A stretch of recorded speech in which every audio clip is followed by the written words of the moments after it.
টুকু ঢেলে গলার সবটুকু আওয়াজ ব্যবহার করবো ইনশাআল্লাহ। वो मेरा नबी मेरा नबी, वो मेरा नबी मेरा नबी, वो इनका नबी उनका नबी सबका नबी है।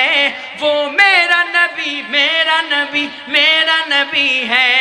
वो मेरा नबी मेरा नबी, वो मेरा नबी है সাল্লাল্লাহু আলাইহি ওয়াসাল্লাম। আল্লাহ যদি তাকদীরে রাখেন, রিজিকে রাখেন, আবার আসবো ইনশাআল্লাহ। আবারও সবাইকে নিয়ে গাইবো আল্লাহ আল্লাহ রাসূলের শানে কালাম ইনশাআল্লাহ। সেই পর্যন্ত আমরা সবাই জমে জমে বসবো, কালামুল্লাহ শরীফের তেলাওয়াত একদম দিলের গহীন থেকে শুনবো। আল্লাহ যেন এই কালামের নূরে আমাদের দিলকে মুনাওয়ার করে দেন। একদম শেষ করে এখান থেকে যাবো ইনশাআল্লাহ। আল্লাহ তাআলা সবাইকে জমে জমে বসার তৌফিক দান করুন। আসসালামু আলাইকুম ওয়া রাহমাতুল্লাহি ওয়া বারাকাতুহু।